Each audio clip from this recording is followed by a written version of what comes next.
Once again, before we get started with this video, I just want to thank you to Susan Considine, who once again has made a donation to this channel. You know it's really appreciated and will be put to good use. Thank you very much for that, Susan. It's really generous of you. Nothing lasts forever, and that's especially true when it comes to gardening. Inevitably, plants are going to get tired.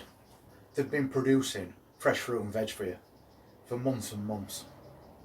But you'll see a certain decline in plants.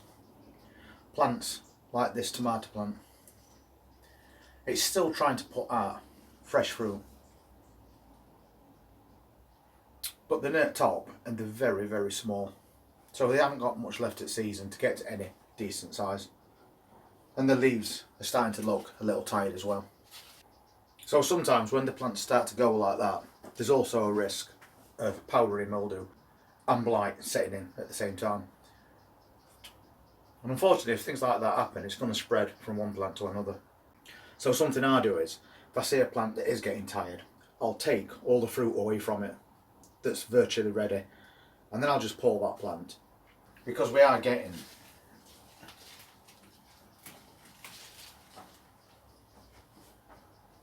some strange looking fruits. And this plant has been making very strange shaped fruits since we did it. I've got another one same in a different greenhouse, and they're all just more or less like that, a regular tomato. But these outdoor girl plants have basically been putting out a mixture of different shapes and sizes. There's been nothing consistent over the old plant. So I think what I'm going to do is, to allow a little bit more light against other plants, I'm going to take all the fruit off this one and get rid of it, because I've still got over 20 tomato plants growing in different greenhouses, including a few in here, which once again look like they need harvesting. Even ones like this, if I put them in a brown paper bag, they'll ripen in a week or so. So I don't have to just take ripe ones. I mean, this one's at the lower level, yet it's hardly put any size on. And the inconsistency as well in these plants. We've got this size and we've got this size, and then we've got these two, same shape but tiny. So now I'll just pull it up, take this cane out as well, break those strings,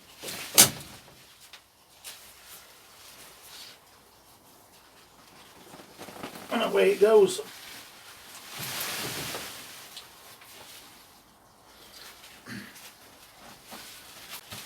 And right next to it are the French bean plants, trying to grow around that tomato plant, but at least now they've got a little bit more light, which is well and good, because over here, which is behind that tomato plant, there's a French bean that's gotten way too big. That'll be a bit tough to eat, that.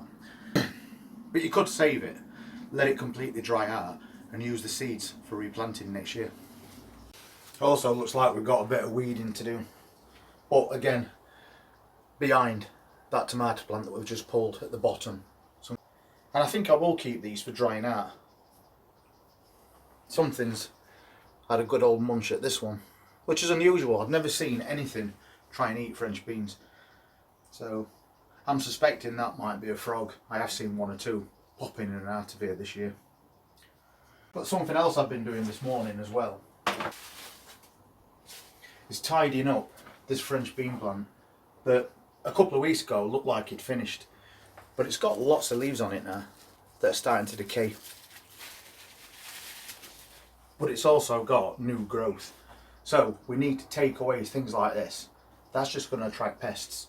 We've also got a few cherry tomatoes on these plants on the other side. We left these to ripen a few days ago, but now they basically fall off when you're touching them. So they're definitely ready to go. And I do this every few days through a week. And as repetitive as it might seem, it is a constant reminder to people not to leave ripe fruit on your plants, because they could spoil and cause problems for the remaining ones that's not quite ripe yet. So that's a lovely little harvest. I can show you an example of what I mean. If I take this tomato off, right there, that's ripe. But it's also splitting. So although that is still edible, if we don't take it off, it could develop disease and spread it to all these plants, not just one. So once again, loads and loads of these lovely little salad tomatoes that we've got, and they're all perfectly ripe. So we have got a bit of weeding to do, but we've opened this up a bit more now by taking away that quite big tomato plant, and you can see that this French bean is not ready to give up yet. It's still putting out more French beans and growing across the top of the greenhouse. And there's loads of little tiny ones growing there as well. But also this pepper plant that we stripped the base of has now started to ripen. So it's going to be a red one, that, which is brilliant. And it's got no rot on it, which is a problem we've been having over the last few weeks. This one's got an even bigger pepper on it, and that's now starting to colour up too. So there's a good chance that we might be able to harvest some decent peppers. Good size ones that once again we can chop and freeze, ready for when we want them. And beneath this French bean plant, we've got carrots growing as well. Not sure how they're doing. We popped them in to see how they do, and I can see this one. You can see the top of that carrot there. And it's only small, but the thing about carrots is when you see them tops growing, you need to cover them up, because if you don't, they'll turn green. But again, we've got carrots growing over here, and you can see tops, and that's no good. You need to cover those up. It won't affect the old carrot, but we don't want carrots with green tops. And these look like they're quite small carrots, to be fair.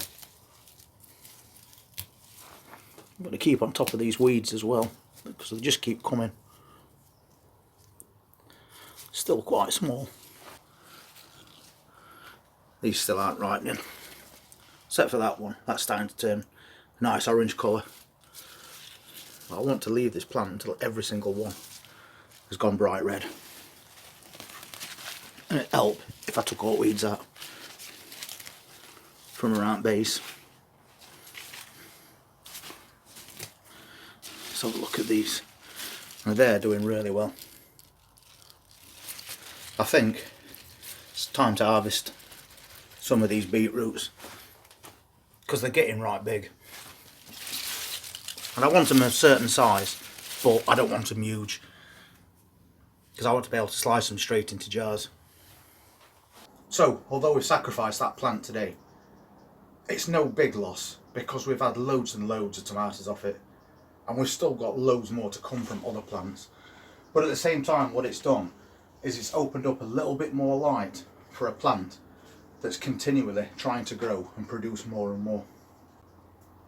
So taking one away is beneficial to another.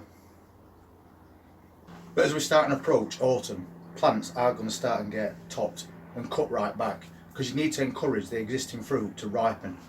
Otherwise you're going to be stuck with a bunch of green tomatoes, which you can use to make chutney, but I don't like chutney, so I prefer to get them red and ripe so I can blend and freeze in batches for soups, sauces and curries.